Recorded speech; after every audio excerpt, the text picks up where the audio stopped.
भगवान कृष्ण के प्रति गोपियों की भक्ति का उल्लेख किए बिना उनके विषय में कथा कहानियों का बखान करना कठिन होगा। कहा जाता है कि एक दिन सब गोपियों ने कृष्ण के लिए एक ठाठदार भोजन बनाने का निर्णय लिया।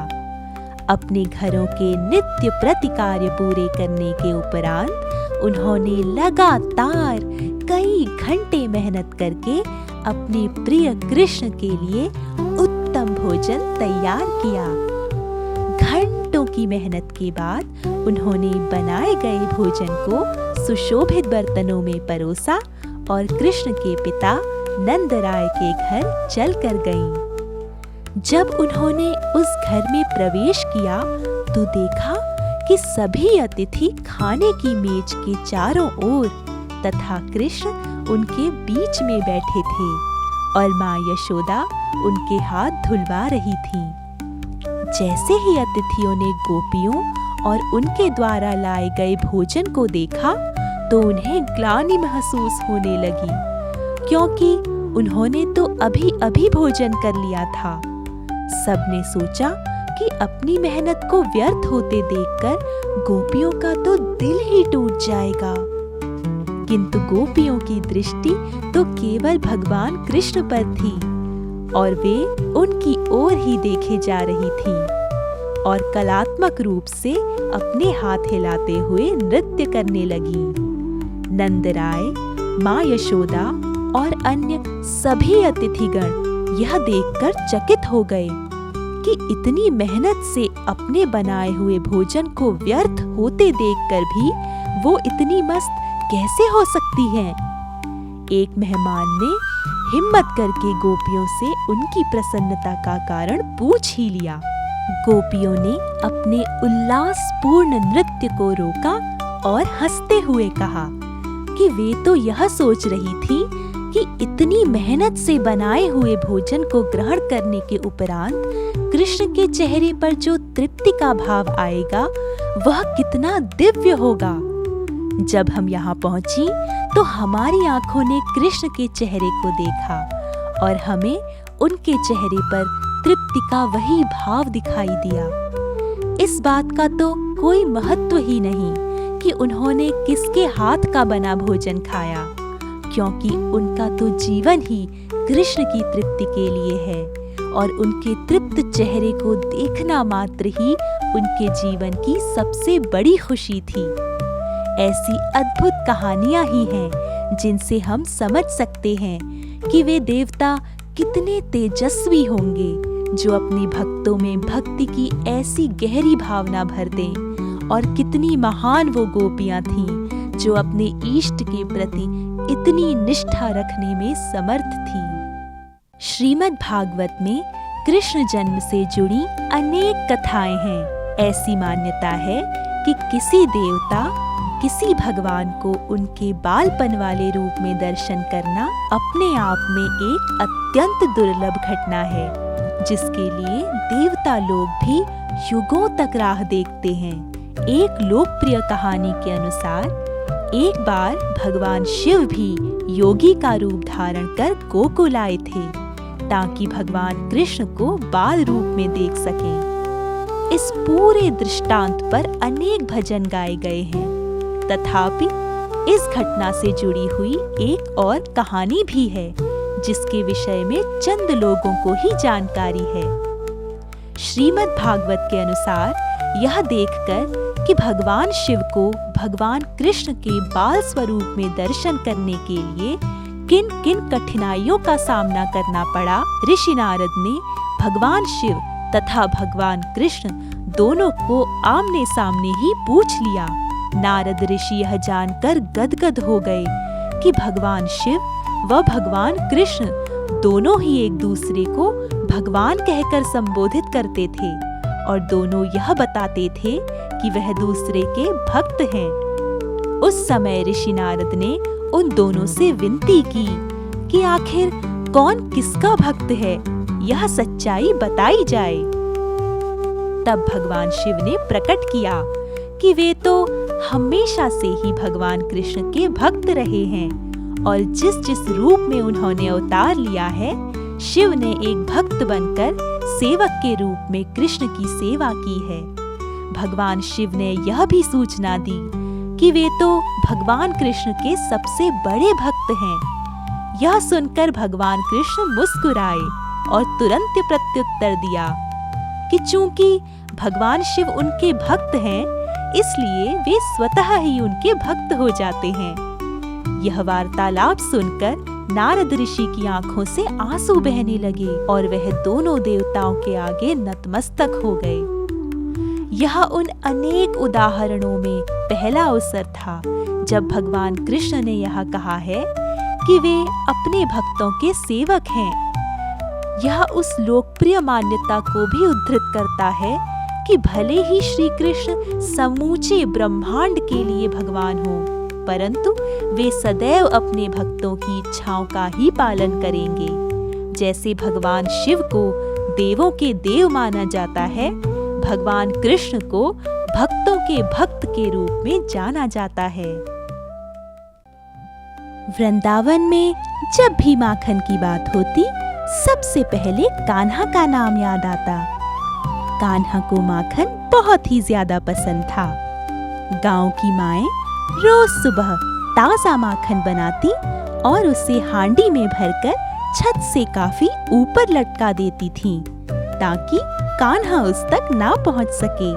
एक सुबह मैया यशोदा ने भी माखन की हांडी लटकाई और सोचा, आज देखती हूँ कान्हा कैसे पहुंचता है।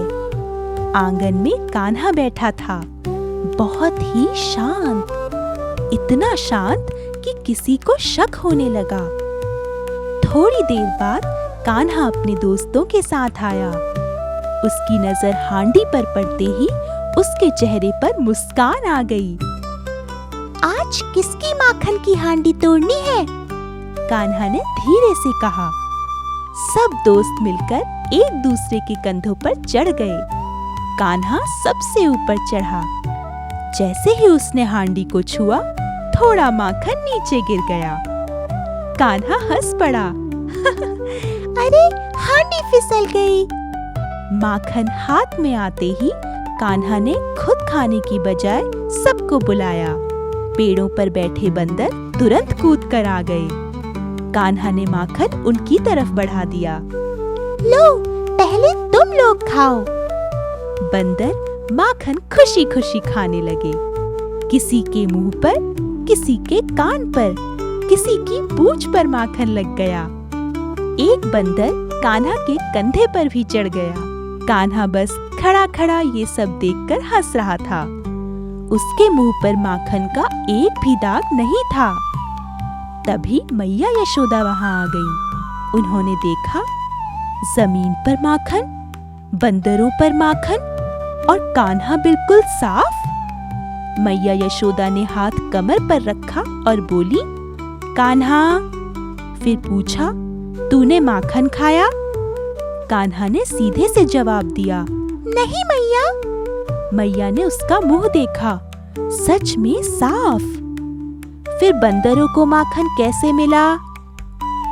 कान्हा ने मासूम सी मुस्कान के साथ कहा, बंदर आपसे शिकायत नहीं करते ना मैया? ये सुनते ही मैया यशोदा पहले गुस्सा हुई, फिर हंसी रोक नहीं पाई। उन्होंने कान्हा को पास बुलाया और प्यार से गले लगा लिया। उस दिन सबने समझा कि कान्हा सिर्फ माखन चोर नहीं था, बल्कि जो मिला उसे पहले बांटने वाला था। इस कहानी से हमें यह सीख मिलती है कि जो चीज पहले दूसरों के साथ बांटी जाए, वही सच्ची खुशी देती है। पुरी की पावन धरती पर समुद्र की लहरों और शंखनाद के बीच श्री मंदिर में हर दिन एक दिव्य लीला घटती थी। यह लीला न तो गर्भगृह में होती थी, न ही रथ यात्रा के मार्ग पर। यह लीला होती थी मंदिर की रसोई यानी रोश घर में। कहा जाता है कि श्री जगन्नाथ स्वयं अन्न के देवता हैं। वे केवल भक्तों की प्रार्थनाएं ही नहीं, बल्कि उनके हाथों से बने भोजन का भी स्वाद लेते हैं। इसी कारण पुरी के मंदिर की रसोई को दुनिया की सबसे पवित्र रसोई कहा जाता है। एक दिन रसोई में कार्य करने वाले सेवायतों के बीच चर्चा छिड़ गई। आज क्या बनाएं? खिचड़ी तो रोज बनती है, दाल सब्जी भी हो गई। तभी एक युवा सेवक बोला, आज करेला क्यों ना बनाएं? शरीर के लिए अच्छा होता है। सभी हंस पड़े। अरे करेला कड़वा होता है, प्रभु को कड़वी चीज कैसे अर्पित करें? लेकिन परंपरा के अनुसार रसोई में जो भी निर्णय होता था वह केवल मन से नहीं, आज्ञा से होता था। उस रात मंदिर के मुख्य पुजारी ने स्वप्न देखा। स्वप्न में श्री जगन्नाथ प्रकट हुए। उनका मुखमंडल शांत था, पर वाणी गंभीर। कल के महाप्रसाद में करेला बनेगा। पुजारी घबरा गए। प्रभु, करेला तो कड़वा होता है। श्री जगन्नाथ मुस्कुराए। कड़वाहट भी जीवन का स्वाद है। जो जीवन की कड़वाहट स्वीकार करता है वही सच्चा भक्त है। सुबह होते ही यह आज्ञा रसोई तक पहुंची। करेले धोए गए, छीले गए और काटे गए। सेवायतों के मन में शंका थी, क्या प्रभु इसे स्वीकार करेंगे? जब भोग चढ़ाया गया, मंदिर के द्वार बंद हुए। मान्यता है कि उस समय श्री जगन्नाथ स्वयं भोग ग्रहण करते हैं। कुछ समय बाद जब द्वार खुले तो एक अद्भुत घटना घटी। करेले की सब्जी कड़वी नहीं थी। उसमें एक अनोखा स्वाद था, न मीठा न कड़वा, बल्कि संतुलित, जैसे जीवन हो। उस दिन से एक रहस्य स्थापित हो गया। जो भी प्रभु को पूर्ण श्रद्धा से अर्पित किया जाए वह कड़वा नहीं रहता। करेला यह सिखाने आया था कि जीवन में दुख भी आएंगे, कड़वे अनुभव भी होंगे, लेकिन यदि उन्हें प्रभु को समर्पित कर दिया जाए तो वे भी प्रसाद बन जाते हैं। आज भी पुरी में कहा जाता है, श्री जगन्नाथ को करेला अर्पित करना अपने अहंकार और शिकायतों को अर्पित करने जैसा है। करेला केवल एक सब्जी नहीं रहा, वह बन गया त्याग, स्वीकार और विश्वास का प्रतीक। और तभी से रसोई में काम करने वाले सेवायत कहते हैं, हम भोजन नहीं बनाते, हम जीवन पकाते हैं और उसे श्री जगन्नाथ को समर्पित कर देते हैं। जय जगन्नाथ। अरे ये क्या? जगन्नाथ जी ने एक बूढ़ी माँ और उसके बच्चे को रुला क्यों दिया? जानने के लिए देखिए आगे की कहानी। बहुत समय पहले की बात है। उड़ीसा राज्य में एक पवित्र शहर है पुरी। वहीं पर स्थित है भगवान जगन्नाथ का भव्य मंदिर। इस मंदिर की एक खास बात है, यहाँ रोज हजारों लोग दर्शन के लिए आते हैं। अमीर, गरीब, बच्चे, बूढ़े सब एक साथ भगवान के दरबार में खड़े होते हैं। और सबसे अद्भुत बात, भगवान जगन्नाथ का महाप्रसाद कभी कम नहीं पड़ता। एक दिन की बात है, एक गरीब माँ अपने छोटे बेटे का हाथ पकड़े मंदिर आई। माँ के पास न पैसे थे न खाने के लिए कुछ। बेटा बहुत देर से भूखा था, उसका पेट दर्द कर रहा था। वह रोने लगा, माँ मुझे बहुत भूख लगी है। माँ का दिल भर आया। उसने बेटे को सीने से लगाया और बोली, बेटा मेरे पास तुम्हें खिलाने को कुछ नहीं है, पर यहाँ भगवान जगन्नाथ हैं, उनसे मांग लो। बच्चा मंदिर के अंदर गया। उसने भगवान की बड़ी सी आंखों को देखा, फिर अपने नन्हे हाथ जोड़कर बोला, जगन्नाथ जी मुझे बहुत भूख लगी है, क्या आप मुझे खाना देंगे? उसकी आवाज में कोई चालाकी नहीं थी, कोई लालच नहीं था, बस एक मासूम बच्चे की सच्ची पुकार थी। माँ बैठकर चिंता कर रही थी। उसकी आंखों से आंसू बह रहे थे। कुछ ही देर बाद एक पुजारी बाहर आए। उनके हाथ में महाप्रसाद की थाली थी। पुजारी ने मुस्कुराकर कहा, अरे बच्चे, यह लो, भगवान ने तुम्हारे लिए भेजा है। बच्चा खुश हो गया। उसने झट से खाना शुरू कर दिया। माँ यह देखकर हैरान रह गई। उसने पूछा, महाराज, हम तो कुछ मांगने भी नहीं आए थे। पुजारी बोले, माँ, भगवान भूखे बच्चे की पुकार खुद सुन लेते हैं। माँ की आंखों से खुशी के आंसू बहने लगे। उसने भगवान को प्रणाम किया और बोली, हे प्रभु, आप तो माँ से पहले बच्चे की भूख समझ गए। बेटे ने पेट भरकर खाना खाया। उसके चेहरे पर मुस्कान आ गई। अब वह खुश होकर बोला, माँ, जगन्नाथ जी बहुत अच्छे हैं। माँ ने बेटे को गले से लगा लिया। उस दिन माँ ने समझ लिया, भगवान को बड़े शब्दों की जरूरत नहीं होती, उन्हें दिल की सच्चाई चाहिए। पुरी मंदिर आज भी रोज हजारों लोगों से भरा रहता है, पर महाप्रसाद कभी खत्म नहीं होता, क्योंकि भगवान जगन्नाथ किसी को भूखा सोने नहीं देते। इस कहानी से हमें यह सीख मिलती है कि भगवान भूख और दुख सबसे पहले समझते हैं। वे हमारी जरूरत हमसे पहले जानते हैं तथा सच्चे मन से की गई प्रार्थना कभी खाली नहीं जाती। जय जगन्नाथ।